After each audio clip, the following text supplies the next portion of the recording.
বাংলাদেশ সীমান্তবর্তী মিয়ানমারের রাখাইন রাজ্যের মংরু ও বুথিডংয়ে সংঘাতের তীব্রতা বেড়েছে।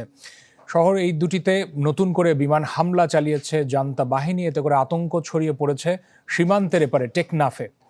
অভিবাসন ও শরণার্থী বিশেষজ্ঞ আসিফ মনির বলছেন যে সংঘর্ষ সীমান্তের খুব কাছে চলে এলে অনুপ্রবেশ ঘটতে পারে, তবে অতীতের মতো শরণার্থীর ঢল নামার শঙ্কা নেই। গেল ১.৫ বছর ধরে বাংলাদেশ সীমান্তবর্তী মিয়ানমারের রাখাইন রাজ্যের মংডু ও বুথিডং শহর আরাকান আর্মির পূর্ণ নিয়ন্ত্রণে। থেকেই এখানে আরাকান আর্মির বিরুদ্ধে অভিযান পরিচালনা করে দেশটির জান্তা বাহিনী। সবশেষ বুধবার রাতে মংডু শহরের প্রবেশপথ ও কয়েকটি গ্রামে চালানো হয় বিমান হামলা। শোনা যায় ১০টির বেশি বিস্ফোরণের শব্দ।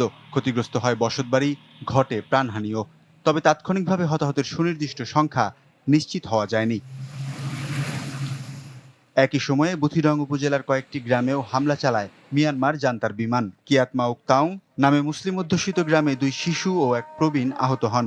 আতঙ্কিত অনেক বাসিন্দা নিজ বাড়ি ছেড়ে আত্মীয়র বাড়িতে আশ্রয় নিয়েছেন বলে জানিয়েছে স্থানীয় গণমাধ্যমগুলো। সীমান্তের ওপারে যখন চলছে এমন বোমাবর্ষণ, এপারে সেই শব্দে কেঁপে উঠছে ঘরবাড়ি। দেখা যাচ্ছে ধোঁয়ার কুণ্ডুলি। সাধারণ মানুষের অনেকেই আছেন আতঙ্কে।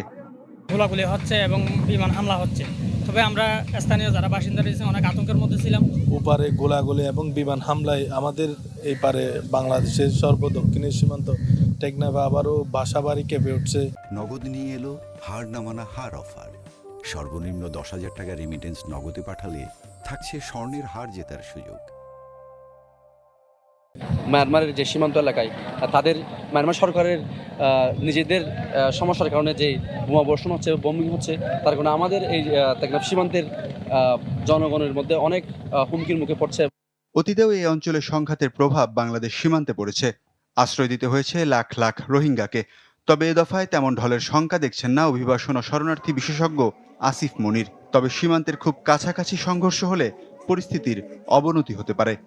যদি তাদের জীবন সত্যি বিপন্ন হয়, যে তাদেরকে গুলি করা হতে পারে, হত্যা করা হতে পারে, তাহলে কিন্তু মানবিক সহায়তার জায়গায় তাদেরকে আসতে দিতে হবে। আমি আবারও বলতে চাই যে 2017-এর মতো যে ঢল, সেটা নামার সম্ভাবনা আসলে নাই। বাংলাদেশ লাগোয়া মিয়ানমারের রাখাইন রাজ্যের 17টি উপজেলার মধ্যে 14টিতেই নিয়ন্ত্রণ প্রতিষ্ঠা করেছে সশস্ত্র সংগঠন Arakan Army. Waliullah Faruk, channel 24।